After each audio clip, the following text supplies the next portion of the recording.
Chris Hemsworth's Thor Odinson has been one of the most prominent and important characters in the Marvel Cinematic Universe since he first appeared back in 2011 in his debut solo movie.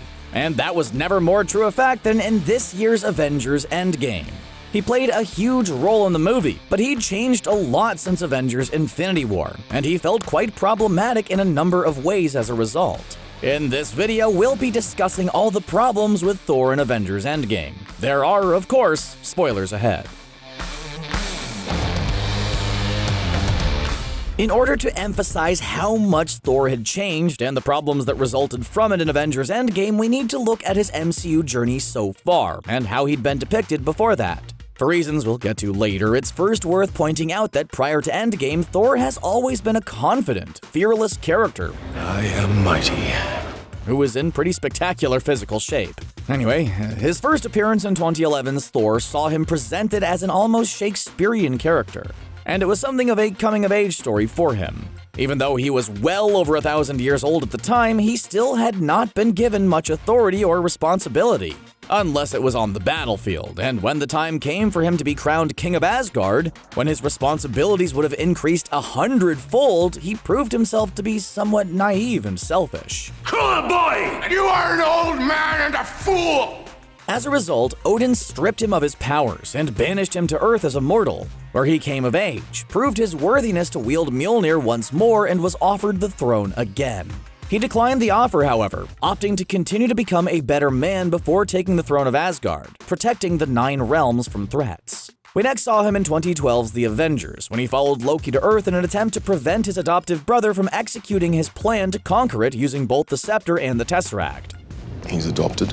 While it wasn't as easy as expected, Thor did play a big part in thwarting Loki's plan.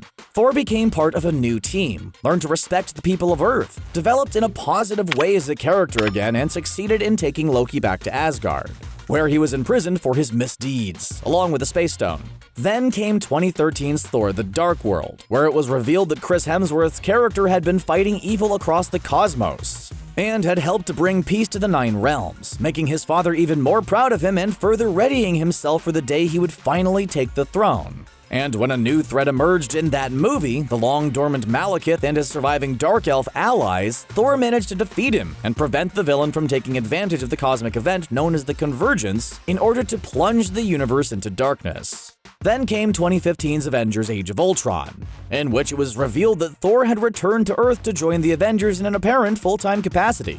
He helped the Avengers retrieve the Mind Stone from Hydra, which was then inadvertently used to bring the titular evil robot to life. Thor played a major part in defeating Ultron, having had a vision and having sought out the means to defeat him, and was integral in the creation of Paul Bettany's Vision character. But at the end of the movie, having learned that someone was making pawns of the Avengers and collecting the Infinity Stones, he headed into the cosmos to find out more about the situation. The Mind Stone is the 4th of the Infinity Stones to show up in the last few years. Then came 2017's Thor: Ragnarok, a movie that saw the biggest change in the titular character up to that point in the MCU. He continued doing good deeds, like taking Surtur's crown and uncovering Loki's betrayal and banishing of Odin. But he was presented very differently, and we don't just mean his new haircut. Please, kind sir, do not cut my hair.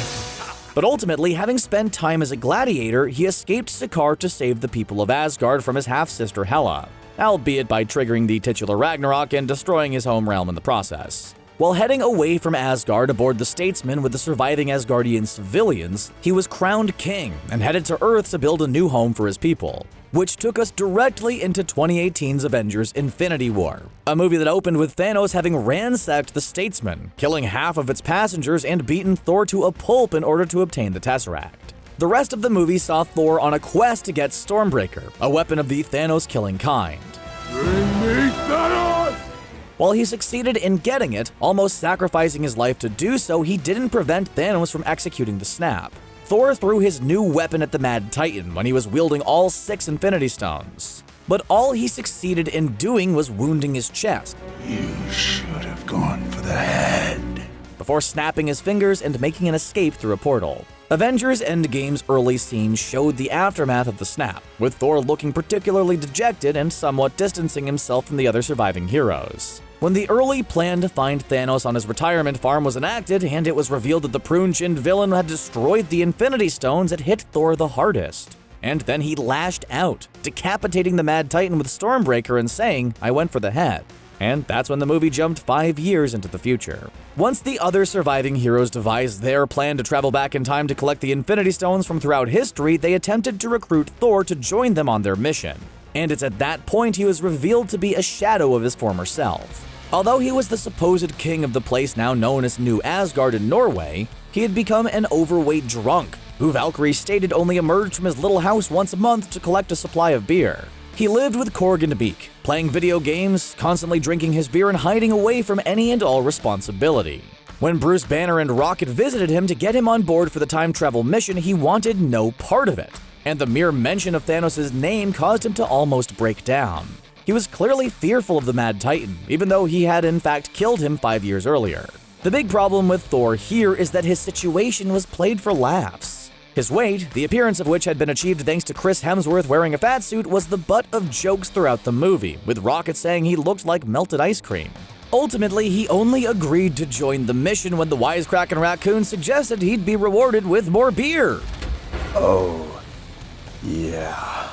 It was all pretty offensive to anyone who might suffer from weight issues, as well as those struggling with alcohol addiction or any kind of post-traumatic stress. Tony Stark would later refer to him as Big Lebowski.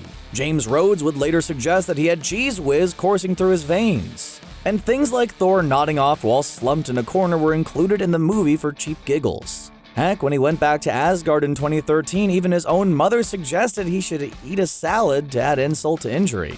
While he was there, as well as taking the Reality Stone, Thor also took Mjolnir, and that raises another problem in the form of the question, how was he worthy? In the past, we've seen people who were seemingly far more worthy straight up rejected by Mjolnir, such as James Rhodes, a highly decorated United States Air Force officer, and Clint Barton, a family man who, without any superpowers of his own, fearlessly fights against superpowered forces of evil. So how on Earth, or Asgard, was a dejected, lazy, alcoholic Thor who'd spent 5 years hiding away from all responsibility able to summon and lift it? That was pretty weird. You're all not worthy. When the time came for the surviving heroes to undo the snap, a discussion was had to determine which of them would execute it. The decision was made for it to be Bruce Banner in his Professor Hulk form, but Thor had also put himself forward, desperate to make amends for not killing Thanos in Infinity War, which allowed the decimation to happen in the first place. But he was deemed unsuitable by the group, given his physical and mental condition. When it comes to Marvel's comic books, Thor has always been depicted as lichen beer, and we've seen older, tubbier, more haggard-looking versions of him before. He is very Viking-esque after all, but he's never really been depicted as a complete and utter booze hound. That's more Tony Stark's bag in the source material. See the Demon in a Bottle story arc for proof of that. But we haven't seen that in the movies, because it's generally deemed to be unsuitable for a Disney audience. So why was it deemed okay when it came to Thor? Granted, there's a lot of comic book violence and the occasional naughty word in the Marvel Cinematic Universe. And for gosh sake, watch your language. But alcoholism and mental health issues take things to another level.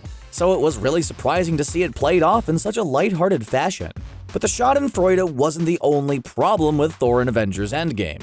His power level was also startlingly inconsistent with previous movies. Now granted, he was out of shape, which might affect his speed and mobility, but he's the god of thunder, and he was wielding both Stormbreaker and Mjolnir at one point in the movie, which really meant he should have been more powerful than we'd ever seen him before in the Marvel Cinematic Universe. Stormbreaker was enough to nearly kill Thanos when he was wielding all 6 Infinity Stones in Avengers Infinity War. But Thanos without any stones was able to almost kill Thor when he was wielding both his new weapon and Mjolnir. And it was only the intervention of Captain America, who took Mjolnir for himself, that saved the God of Thunder from certain doom.